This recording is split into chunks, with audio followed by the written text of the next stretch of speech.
Brew Strong is brought to you by Blickman Engineering, home of the Riptide. Visit them online at blickmanengineering.com.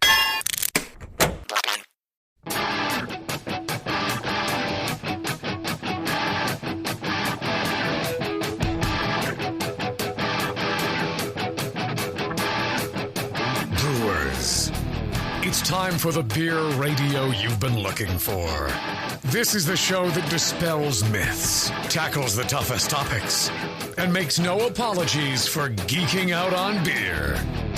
Hosted by two guys that drink before they think, Jamil Zainasheff and John Palmer. This is Brew Strong.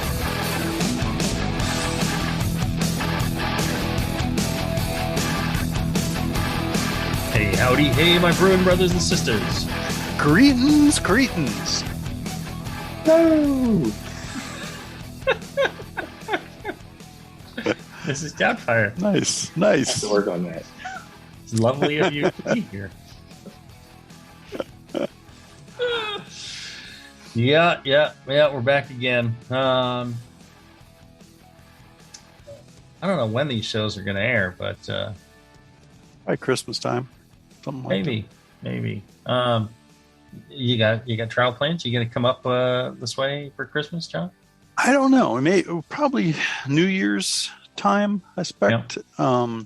My family being spread out now, it's like we're trying to get them to come here, and then rather than us going up to her parents and so on.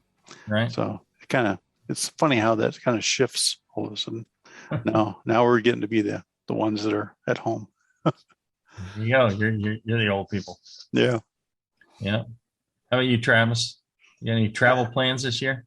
Yeah, I think we're gonna head back to Louisiana around Christmas time. T-Rav has not spent a night outside of the house yet, so I'm not super looking forward to it. But it'll be interesting. The earlier you start, the easier it is. Yeah. 18, 19, I'll kick him right on out. He's spent all the nights he wants out the house. Right, get him used to sleeping somewhere else. Yeah. Get him used to traveling. One of these days, we got to take a trip out to go see Blickman. Yeah. That'd be fun. Over the years we've talked about it, but have never done it. You've been there. Yeah, I've brewed there a couple times, and we were going to do it this past year, 2020, but of course, plans changed. Right. Maybe he promised to take me out shooting. Yeah. And the question was, could I shoot better than his daughter? Right. I was like, well, we'll see. I was thinking, I bring my daughter. We'll see whose daughter can shoot better. There we go. Right. There you go. It'd be fun to go see him. Because I imagine it's very much like kind of Willy Wonka's chocolate factory. Oh yeah. But for brewing. And so there's all sorts of things, going on, and I'd probably want to steal something, and that would end up in tragedy. Yeah. Blickman's minions aren't as cute as the Oompa Loompas. But they're the same, same height. Yeah. Same height. Okay. They wear the same clothing. Yeah. A Carhartt as opposed to whatever the other overalls were. But Yep. That is exactly how I picture it in my head. And I'm looking forward to it because, they make amazing stuff, Blickman Engineering. They do. Always creating, always innovating, always doing new stuff. And I tell you, if you get a chance, check it out. Check out at least their website, or, when you go to your local homebrew shop, ask them about Blickman Engineering and what kind of stuff they have. It's all really well made, from the, more, utilitarian anvil series to the, the higher end bells and whistles, the Blickman product series. Yeah. And then all the way up to the Pro series, if you're to open a small brewery, or you really drink a lot of beer and want to put one of those in your garage. Right. They have that too. They can serve all your brewing needs. And if they can't do what you need to do, then they'll honestly tell you, that they can't do it. And Right. they're good, honest, hardworking folks. So if you get a chance, send them an email, feedback@blickmanengineering.com. Tell John Blickman how much you appreciate that he pays for the show, so you don't have to. It's the least you could do. Speaking of the least we could do, right. Here's a question from April 21st of 2015. We got right on this one. From Jason in Sweden. He's asking, how do breweries adjust mash pH? Hello, guys. How do larger breweries adjust mash pH consistently throughout the mash? At home, it's a simple matter of adding the acid of choice and giving it a stir, but I can imagine that giving the mash a quick stir isn't so easy with a huge mash tun. I guess it will also take longer for the results to take effect. Cheers, Jason. Good question. How do you do it? Well, the way we do it is we just throw some acid in the push mash, the button. Yeah. and push the button, and the giant paddles get to stirring, and they're designed in a way that it churns that mash pretty good. I always wanted to set up a inline dosing device with pH control. So when the hot liquor's coming in, it would add acid and adjust. So you always had a consistent water coming out the other end. Mm-hmm. And it was, thoroughly mixed with the water, as it's hydrating the grist. The only issue I had with that was finding a reasonably priced high temperature pH probe. All the rest of it is very common, easy stuff, but the probe that could handle, 170 degree water, those aren't cheap. Right. So we never did that. So we just throw it in and mix it up. It's pretty much what most commercial breweries do. At this point, are you measuring and adding acid, or do you have a pretty good idea how much acid you need? We have a good idea of what's needed based on the water that we use and, what adjustments we're making. Several of the brewing calculators out there do a very good job of predicting pH from water adjustments. Beer Smith, Brewer's Friend, Brew and Water. Yep. All these, they use pretty much the same, formulas and same base of knowledge, and seems to work out pretty good. I've had good results with that stuff too. So, usually get you within a tenth. Yeah, and the thing is, the more you brew a beer, the more times you brew, the more knowledge you have, and the more consistent you can be. It becomes, pretty easy to just look at a recipe and go like, oh yeah, I'm gonna need this amount of acid, or this is what I'm going to do, and this is how it's going to turn out. And pretty much spot on from that point. Usually new recipe, even we get within a tenth. I think I've been using the Brewer's Friend one most recently, and It's got lots of control, and the calculations seem spot on to me. I'll create something there and mineral adjustments and acid adjustments, and then I'll have my guys brew it, and boom, it's exactly the pH we were talking about. So that's how it's done. And even on our little small brew plant, we use a mash paddle if we're thinking it's not mixing in well enough. Good. Let's see. Yeah, and if we were doing this inline dosing thing, I wanted special controls and all this. I have Travis come out and help me do it. There we go. There's a simple solution to these things. Don't do them yourself. Just have your friends come and help you. Question from the chat. Oh, Matthew asks about, he wants to transfer from brew in a bag with propane to electric. He says, I don't have room for a 3-vessel system, and I've heard about problems with burnt wort and rims. I know of electric BIAB, but I'm not sure if I want to try something new. With your experience and all the equipment you've used, what type of system would you recommend for 5 to 10 gallon electric systems? Goes on to say, he's got limited amounts of time, space, and so on. But it's a good question. Going from brew in a bag, propane to electric. A lot of people do that. I've done that myself. I had a 3-tier propane fired rim system, worked very well, and I've pretty much moved exclusively to electric in the last few years, both with the Blickman Brew Easy system. I have the 5-gallon version of that, and then the Anvil Foundry 2.5 gallon setup. And that's electric as well. That one, 2.5 gallons, or which is essentially a 5-gallon vessel, but it brews a 2.5 gallon batch net. You can use just regular 110 current voltage with that. For the Blickman Brew Easy with the 5-gallon batch size, that one uses the 220.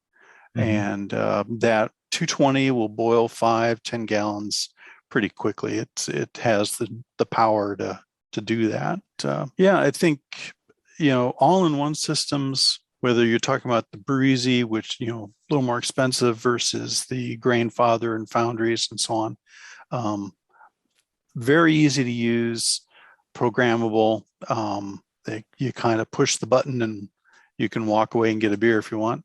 They work quite well, and they're easy to clean up. There you go. Now, Travis, you've used some of these as well, right? Yeah, I actually I went from propane on a 10-gallon batch size to the Anvil Foundry, the 10.5. Oh, nice. It gives you the 5 gallons. And there are tons of guys that use bags in there. It comes with a great basket. Doesn't need the brew in a bag. And there's baskets that go in the basket if you want. There's a ton of guys on Facebook all talking about how they put their brew in a bag right in their Anvil Foundry 10s. Yeah. And I guess, it makes for a clearer wort than you would get without the brew in a bag. A little more volume on the grain too. Okay. It goes edge to edge versus the basket's got some space around it. Oh, I see. Why the switch to electric off of propane? Just the hassle of filling propane, or why not go to natural gas? I downsized, so I brew less beer, but not less often. And it just seemed to make sense. Also, it's pretty damn hot around here, right? And there's a whole lot of excess heat with propane that you don't get with the electric system. I imagine there's a whole lot of excess natural gas at your house too. Absolutely. Yeah, I use all my propane these days for blacksmithing. Well, there you go. And so you mentioned, putting a bag in instead of the basket. There's no danger of, are the elements exposed, or they're sequestered away somewhere where they won't touch the they're bag? Underneath a flat plate, so they're sequestered, I should say. Okay. Yeah. So when John's thinking about it, though, a little false bottom he could make, that would be pretty cool. But and some of the guys do that, but most of the guys put it right on the bottom. And what's the grain limit on that? For you're making a 5-gallon batch. How many pounds of grain can you put into that? Blickman advertises 16 pounds with the basket, and John and Blickman's base design, these guys are probably going 20-21 pounds. Wow, that's a lot. Yeah. It's a good size for 5-gallon batch. It really is. Yeah, you can hit 1085, I think, with you can make anything with that. Max capacity. Yeah. Oh, very nice. Yeah, I gotta try some of these things. It's been so long since I've homebrewed. Come on out. Yeah. Yeah, I gotta, that's when I get to travel, I'm looking for, visiting some friends and then also doing some international friends too. Nice. Yeah.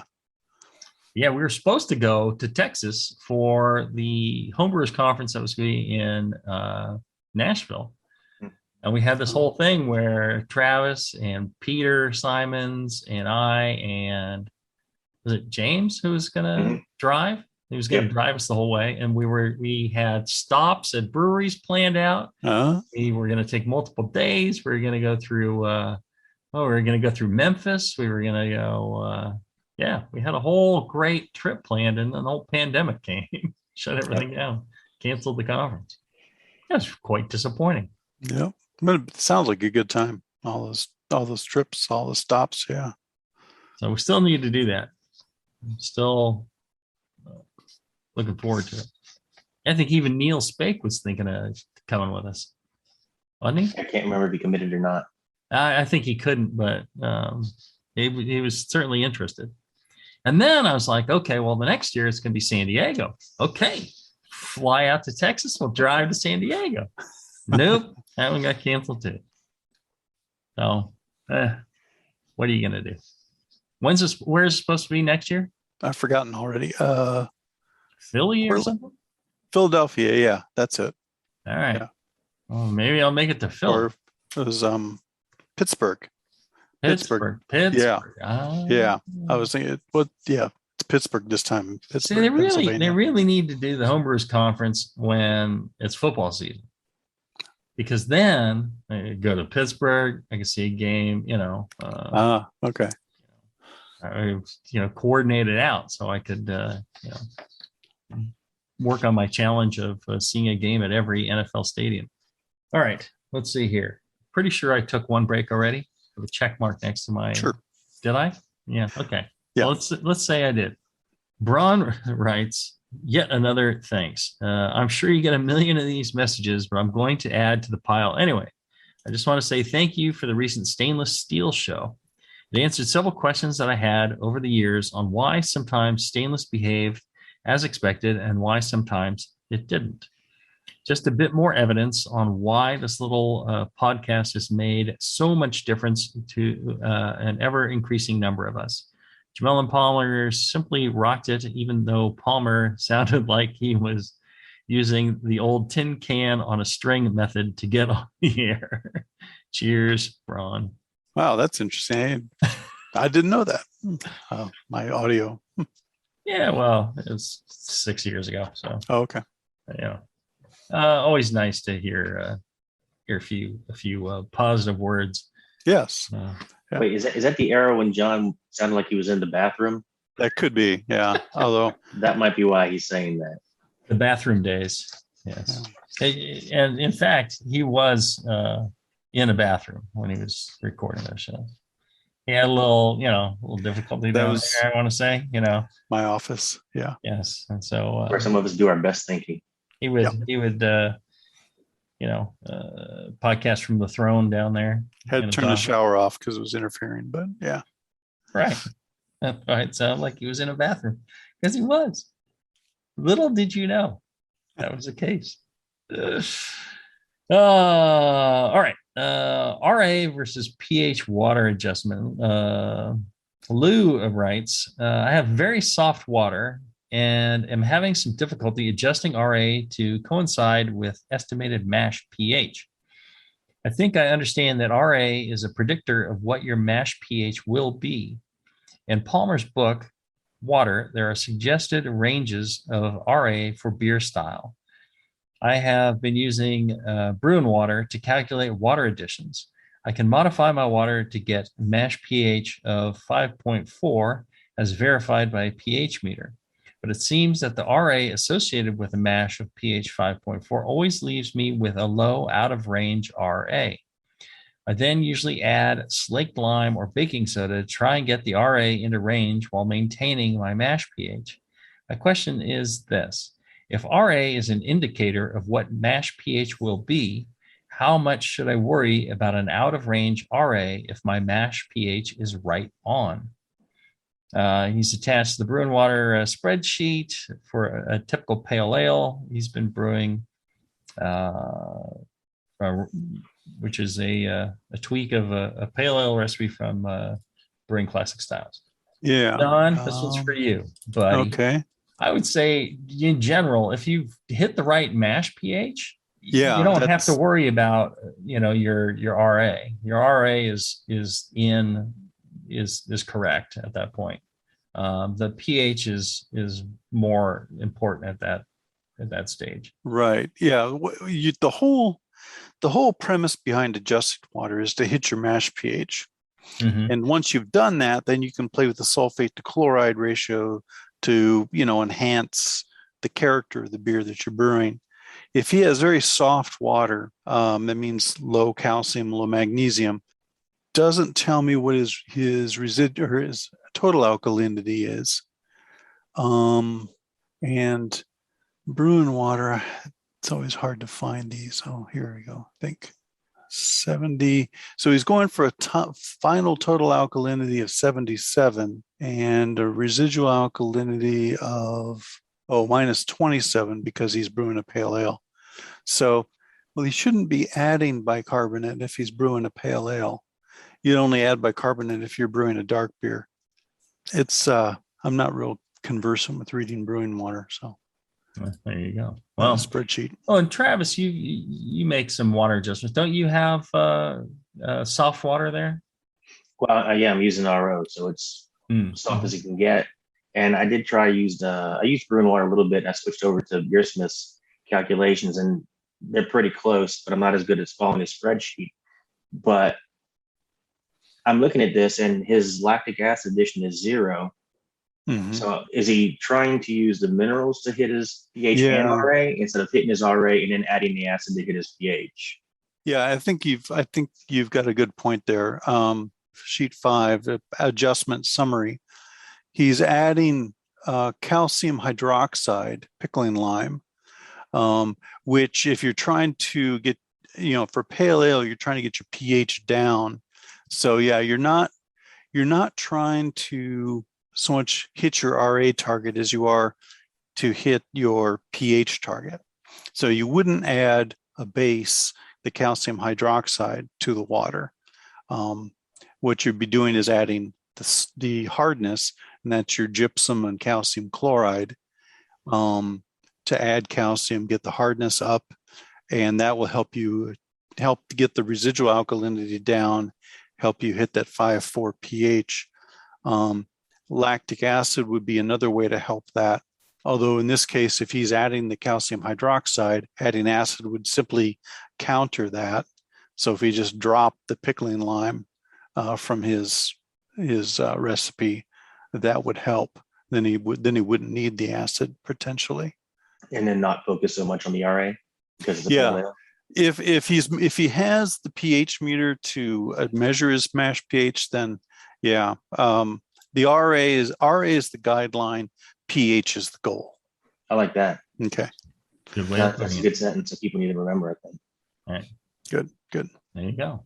Good answer. All right. Let's take a short break. When we come back, we'll have more of your questions right after this. Hey, it's Kaylee Cuoco for Priceline. Ready to go to your happy place for a happy price? Well, why didn't you say so? Just download the Priceline app right now and save up to 60% on hotels. So whether it's Cousin Kevin's Kazoo Concert in Kansas City, go Kevin, or Becky's Bachelorette Bash in Bermuda, you never have to miss a trip ever again. So download the Priceline app today. Your savings are waiting. Go to your happy place for a happy price. Go to your happy price, Priceline.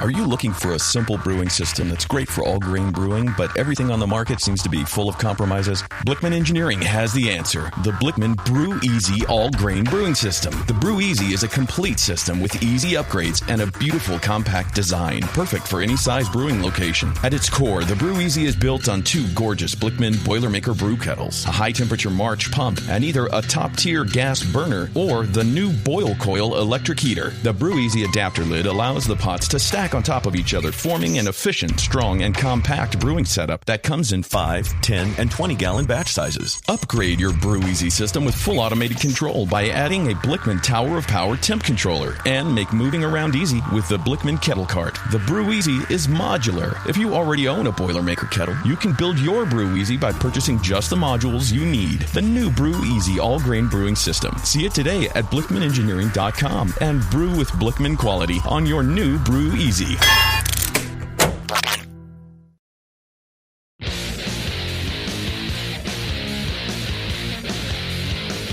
Back to the 2 guys that know how to turn beer into beer. This is Brew Strong. All right, we're back. We're answering your questions about this, that, and the other thing. All of them seem to be centered around brewing, which is quite nice. Yeah. I don't know how that happens, but I've got one here for you, Jamil. It's right up your alley. Okay. William asks, right up my alley. Yeah. When you are entering competitions, were you more successful using first generation yeast or a later generation? Always later generation. It tended to be around generation like 3 or 4, or pitch 3 or 4. That repitch 3 or 4, that the yeast really kind of dialed in and really turned out some great beers. Yeah. Okay. I wonder if he asked that around the time of the setting aside part of your starter to save, which would still be first pitch, right? Yeah, sure.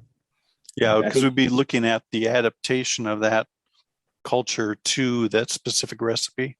Mm-hmm. Right. To the recipe, to the environment you're putting it in. People don't think much of it, but just the way temperatures are in your brewery, and how they change over time, what your temperature control is like, what the vessel shapes are like, the wort composition, any nutrients that you add, when you add them, when you're adding oxygen or not, and how much. Every little subtle thing actually makes a difference in the environment of yeast. It'd be like, people don't really think much about it, but imagine if you're in your house and all of a sudden it gets really hot, and then it gets really cold, and then it gets really hot and really cold. Or if there's small gentle changes that occur over a longer period of time, how does that affect you? If the food you're eating is you're eating a bunch of simple sugar, and eating a lot of candy, and you're not getting any protein, how does that affect your body? What's your mental attitude going to be like? How happy are you? And how able are you to do the work that you need to do? We need to think of yeast more like that the environment that you put them in, and the material you give them to work with, and the food and the nutrients you give them to work with, determine how successful they will be in accomplishing the job you want them to do. And if you don't provide them that right environment, they'll suffer, and they'll do a less spectacular job for you. And all those little changes over time, they get used to it. The ones that don't like that environment, they quit your company, they quit your job, and they leave, right? And they flunk out, they fall to the bottom, or they die, or whatever. Yeah. But the ones that like the way that you run your business, they'll continue to work hard, and they're there for you. And so you start kind of training the yeast to, thrive in the environment you're providing.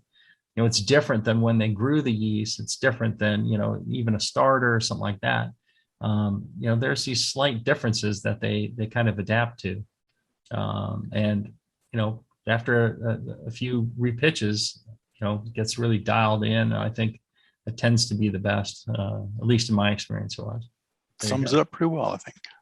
All right. Well, and we've got a yeast pitching rate question from Daniel. He writes, Dear Jamil and John, I will dispense with the usual fawning, as I know you enjoy brief questions. I don't know. I like some fawning too. I mean, if you keep the question brief, but still lay on some fawning. I'm just saying. Suffice it to say that your books and shows have added considerably to my brewing skills, so thank you. Well, that's not so bad. That's some pretty decent fawning right there.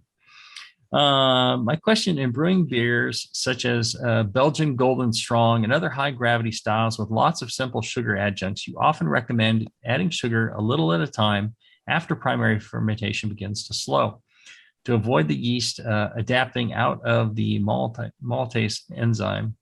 Do you then pitch at a rate for the gravity of the yeast originally encounter, or at the rate for the total equivalent gravity you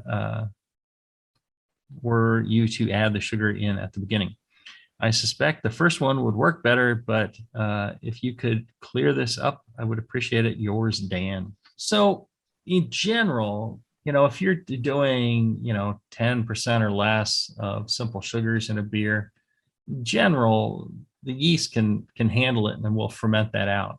When you start getting up like 30, 40%, you're trying to do something really high, you will need to, meter that in. The issue becomes if there's a very high level of simple sugar in the wort, when you start, the yeast may just process that simple sugar and not really consume all the maltose. So you end up with a overly sweet beer that does not finish out. If you are going to dose in more sugar later on, you can kind of go either way. You have to kind of figure out, what exactly your addition is. You can generally, I prefer to pitch on the higher side. I tend to pitch for the total amount of sugars that's going in. What would be the high gravity when you're starting? Yeah. There's a limit to that too, but generally you do that because it isn't going to negatively impact the beer to pitch higher. It's very difficult to over pitch a beer. It's easy to under pitch. So I would pitch the greater amount. You'll still get a lot of growth. You'll still get, a lot of the flavor development that comes from the growth of the yeast as well. When we did a 16.5% beer just using Cal Ale yeast. You dose with sugar. So you ferment out your maltose first, and then you start dosing with sugar on a regular basis. Once a day, a couple times a day, you give a shot of the simple sugar and some fermentation aids like my memory Fermaid. One of those. A little tiny bit of Fermaid in there, along with the simple sugar, and you give it a shot of that on a regular basis, and you can drive beers up to considerable ABV, and if you manage it right, they turn out pretty smooth and pretty easy drinking. Pretty surprising. Yeah. But even then, we'll pitch for the bigger beer. But if I was doing something and really pushing it far, I may not actually pitch for the biggest one. If you're doing something really insanely huge, like 25%, I'm not sure I would add all that yeast at the very beginning. But I'd be very particular about the nutrition that I was giving the yeast so that they were able to maintain their health to not die. Yeah, exactly. Yeah, that's I've heard the same opinion from other brewers, when brewing strong beers, to pitch based on the total gravity of the beer, not just the initial gravity. And the same goes when like doing multiple fermenter fills. Well, it depends on the timing as well. Yeah, depending on how much you're staggering it, how long over. Travis, have you ever done any of the dosing of sugar for a high gravity beer over time? I'm trying to remember when I have or haven't. I know on my Belgian Golden Strong, I add that sugar up front. And you have a great Belgian Golden Strong worry, right? Mm-hmm. Do you add all that sugar up front, or do you dose that? Yeah, we add it up front. Yeah, so like you said earlier, there's a threshold on that, right? Right. What is your percent of simple sugar? Yeah, I mean, generally, if you're doing something 10% or less, I just add it all up front. I haven't run into any issues with the beer not attenuating fully, consuming all the maltose. Yeah, I did, but I don't think I had good yeast health. I did a Belgian dark strong, and it didn't finish out. Right. Yeah, they can be temperamental, and depending on the strain, can take a lot of heat as well to get them to go and finish. And if they're really high gravity, it'll slow them down, bog them down. You need to make sure that you're using, all the appropriate nutrients and oxygen, and we'll even, dose with more oxygen to keep something going. all that information about, oh, you don't want oxygen getting into your beer once it's started fermenting is not quite true. You can add oxygen to the beer when it's fermenting. And sometimes you really want it, like in brewing a really strong beer, you'll give it an extra dose of oxygen. You're brewing British ales, that's one of the things that they did with the double drop and all that was aerate the wort after fermentation had already started. Yeah. It was a big part of that. I think having active fermentation is the key.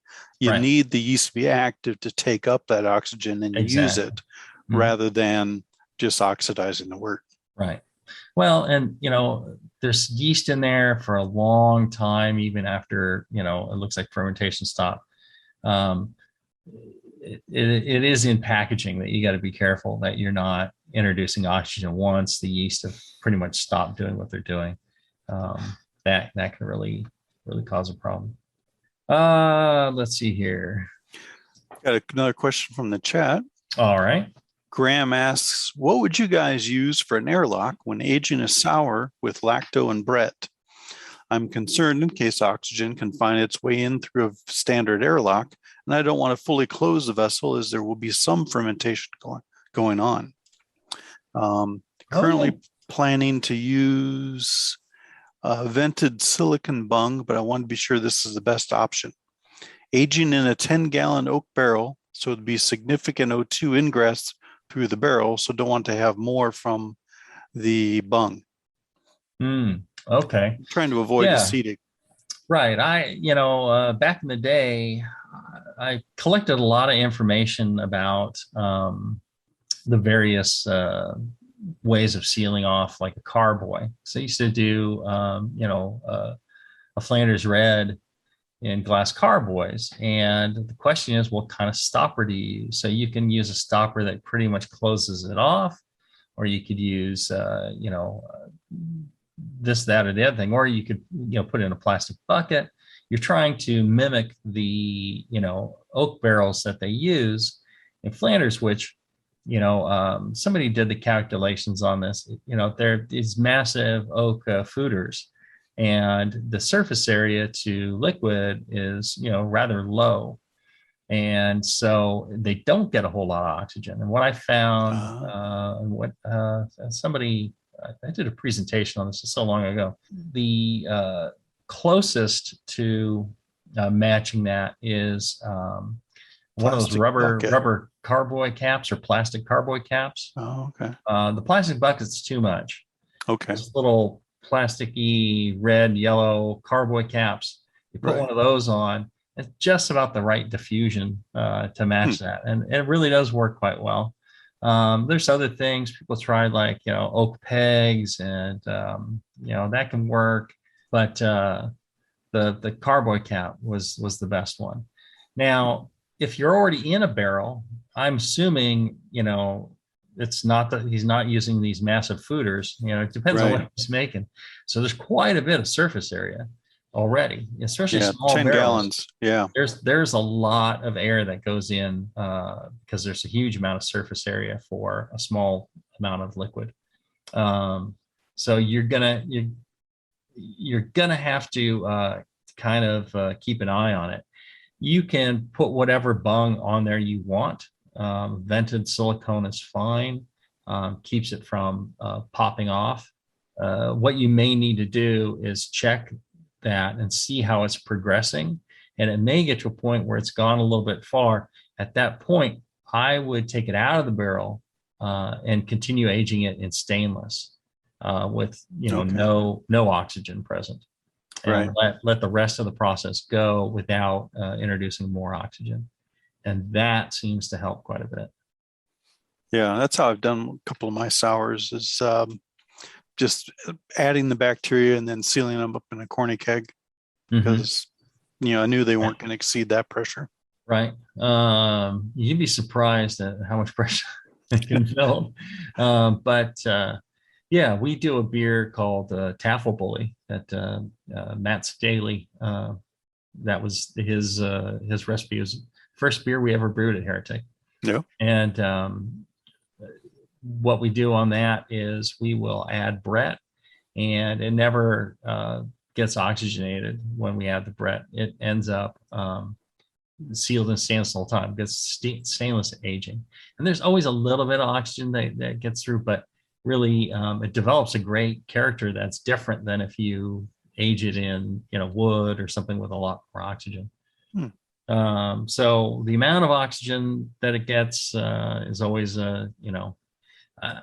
people asked me in the past if you could just like crack open the corny keg and introduce some oxygen on a regular basis, and I imagine you could. I'm not sure what that rate would be. Right. But you could probably hook up something, to a metering pump of some kind to the, the dip tube and blow in a bubble of air, once a day or whatever it would be. And, it may have a great effect. I don't know. I've never done it, but thought about it. Donnie was asking, hey guys, when brewing a Berliner Weiss, a 15-minute boil is usually standard, even in Brewing Classic Styles, I find book. Can you explain how DMS is avoided? Maybe I'm just confused about how DMS is formed. Love the show, the literature, and all of the help you have provided over the years. Thanks, Donnie. So DMS for a Berliner Weiss wheat malt as opposed to barley malt. How much wheat? Is it 100%? 50-50? A lot of times it's 50-50. But I was thinking that, John. Yeah. I don't know that wheat malt doesn't have SMM. So not that it wouldn't have DMS. Right. I don't know. It depends on the malting. So you can have paler malts that are, low in SMM and not an issue. Yeah. I mean, I've always wondered about this myself as well. And, it could be possible that, something else in the process, the bacteria or, other things you add could be, consuming SMM or DMS that's left over after the beer is boiled. Yeah, I don't know. Brett might eat up. Possibly. I mean, you'd be surprised at what yeast can consume. They're quite active. There's bacteria that will consume all sorts of compounds. Maybe the lacto would just absorb the sulfur. Yeah, our lab guy, he worked on bacteria for his PhD, bacteria for consuming harmful chemicals and breaking them down at Superfund sites. So I mean, anything's possible. But if you're concerned about it, you go ahead and boil for 60 minutes. You're really not going to hurt anything. Yeah, that's true. People used to worry about color development and boiling. They're like, well, I don't want to boil and have it turn out darker. The only reason it looked darker to you is because it lost volume. And so what color is there becomes concentrated, and that's what makes it look darker.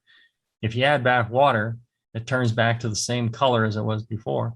I mean, there's very little color development from boiling. That's just one of the things that's been in the literature, that you're developing color in boiling. It's like, not really. Interesting. Chris Colby, he has a video somewhere of him, he boils it and then, waters it back to the same volume and color's the same. Yeah. That's absolutely, I can imagine maybe you're getting some tiny bit of color development, but it's really not much. So feel free to boil your Berliner Weiss for 60 minutes. I don't think that's an issue. Or 90. Get rid of any SMM if you're using, especially a Pilsner malt that really light colored malt that tends to have a lot of SMM. Again, it depends on how it was malted. Some of them do, some of them don't. Color's a pretty good indicator, but not 100%. And then, like John's saying, we got to look up and find out if wheat malt has less SMM. Interesting question. I know where I check for that. It just maybe it's not in there. Yeah. I don't think it's in there. Yeah. Or I may have written it down and forgot. Who knows? Right. Or you could go to the MBAA website and do a little search there. Yeah. All right. Had a follow-up question for you, Jamil. Yeah. Graham asks, he says it's a Flanders that he's planning, and there's currently red wine aging in that barrel. How often would you test it, bearing in mind every test introduces more O2? Also, would you keep topping up the barrel as it evaporates like you do with wine? You know, so he puts the beer in there. Right. Does he top it up for Flanders? So,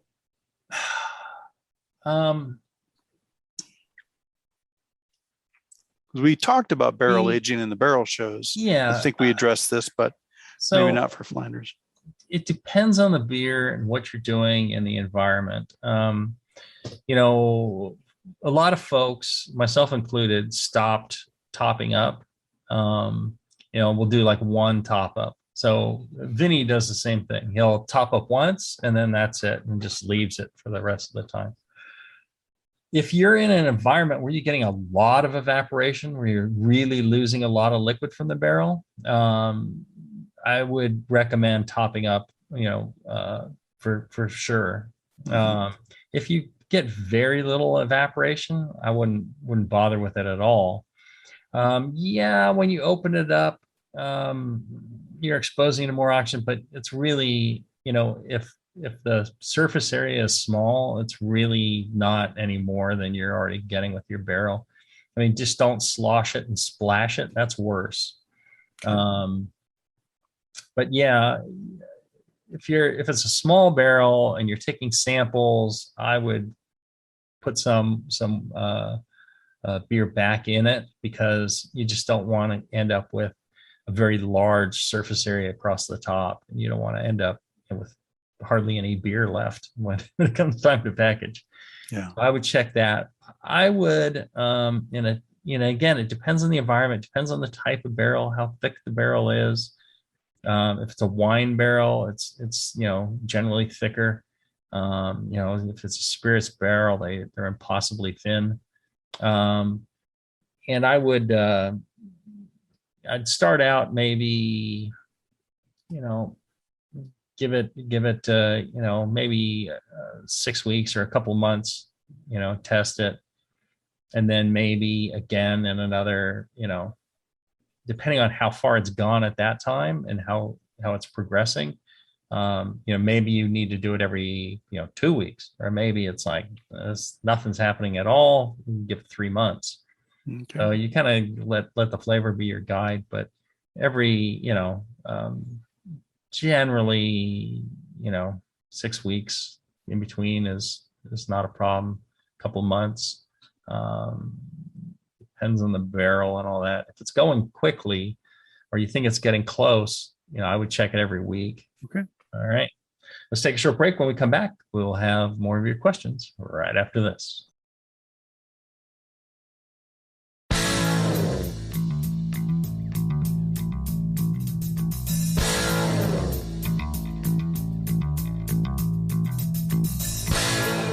Learning to brew has never been so disgusting. This is Brew Strong. All right, we're back. Tons again, some great questions in there. I thought Graham was coming up with some good ones about barrel aging and oxygen and all that. Here's one from Sean. He says, "Good day from down under. I have a question about an elusive part of brewing a good beer. You guys sometimes describe a beer as starting sweet but finishing dry. For example, in Jamil's first appearance on the session, they are drinking one of his Scottish ales where the crew gives this description. In Brewing Classic Styles, the Scottish ale recipes have over a pound of crystal, which is sometimes pointed to as the scapegoat of sweet finish. Can you discuss the sweet-dry balance in terms of the start and finish of the taste? What causes a sweet finish in the beer, and how can you avoid it? Is it just under attenuation, or can a well-attenuated beer still have this problem? Thanks for the incredible resource that is the Brewing Network. I think I listen to your shows more than I actually brew beer. Cheers, Sean. How long ago was that session show where they were drinking your 94 or 96 or whatever it was? Whenever it first started, it was only a few weeks in, I think, or maybe a month in before I was on a show. John Plisse was doing this with Justin, and he was like, "Come on, you got to be on the show," and so I did it for John, and then I kind of enjoyed it. It was fun. I think I did another episode, and then we're just like, all right, we'll do our own show. And so John and I started doing, John Plisse and I did the Jamil show. Jamil show, right. It was supposed to be called Brewing with Style or something like that. And Justin's like, no, we're just calling it the Jamil show. I'm like, all right. We thought we had a good name. And that was a lot of fun. We did, I think it took us 3 years to get through all the styles. It was it's a lot of, I had to drive down to the Bay Area. It took me like at least an hour to get there. Yeah. An hour and a half. And we would do it at like 8 o'clock in the morning. Oh, yeah. And then after that, I'd go into work. And then after that, I'd drive back home. Some days Justin would just be like, just crawled out of bed. We'd let ourselves in, sit there, get ourselves ready. I reminisce. Back to the question. Right. So sweetness and dryness, there's a lot of things that can affect that. And you can get, a sweetness up front from alcohol, various alcohols. You can also get that in the finish. So you can have a fully attenuated beer that finishes sweet or starts sweet and finishes dry. There was also a show where Tasty brought two, I think, Belgian Goldens or triples or something like that. And I tasted both of them and I'm like, wow, this one has a sweeter finish. Yet that one had attenuated more and was drier. So sometimes the attenuation of the malt frees up the alcohol to taste sweeter. It's kind of like in hops, when you have something less attenuated, how it can mask the hop character. Actual sugars, maltose, things like that being present can actually suppress, in a way, the sweet character of some of the alcohols. Alcohol can also be bitter, and you can have bitter alcohol flavor. There's the tannins, from roasted malts or from hops. They can be counter to sweetness and provide a dryness. Crystal malts. The interesting thing about a lot of these crystal malts is, and we talked about this a couple of shows ago, I think, John, you mentioned Crystal 60. Right. And the staling factor of Crystal 60. So it depends on what crystal you use, and also depends on these crystal malts. They are fermentable, not totally fermentable, but they have a fermentable bit to them.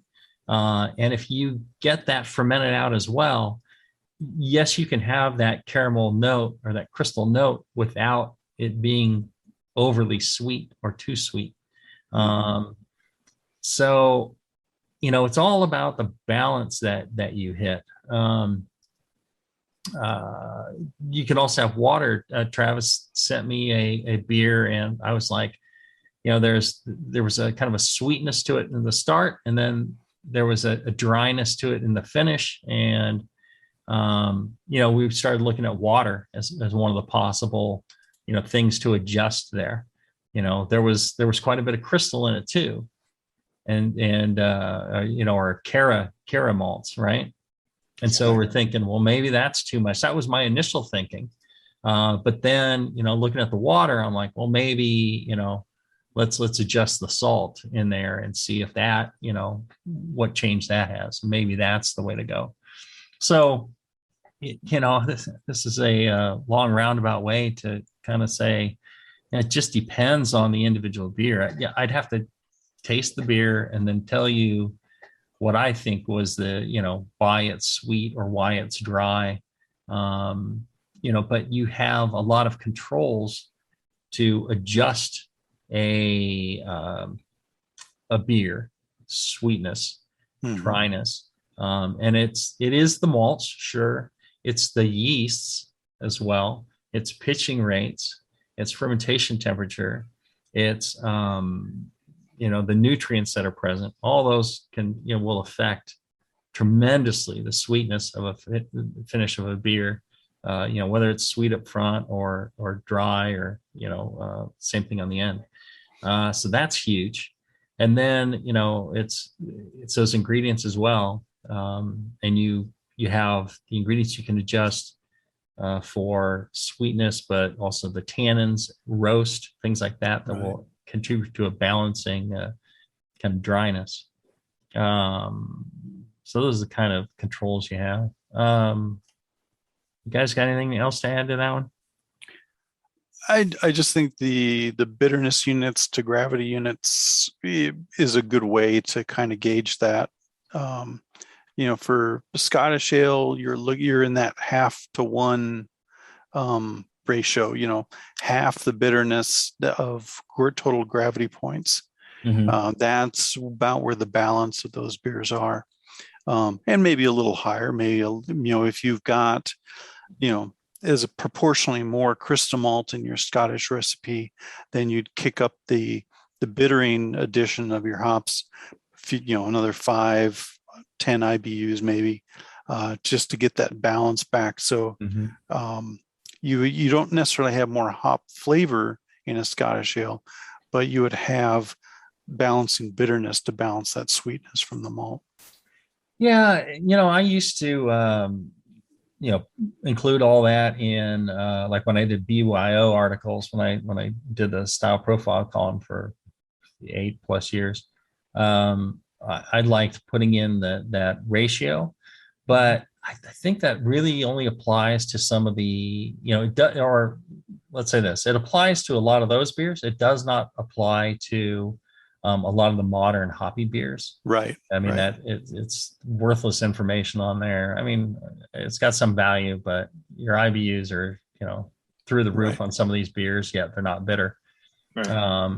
So it works on a lot of those classic styles, but maybe not on the more modern styles. And hops again are a nice, counterpoint to some of the sweetness.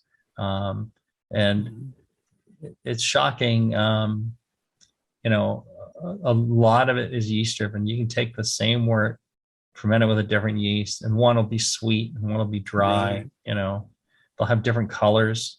It'll taste like you added crystal malt to something or took it away, or it's always just stunning to me to see how different the worts turn out from the same yeast.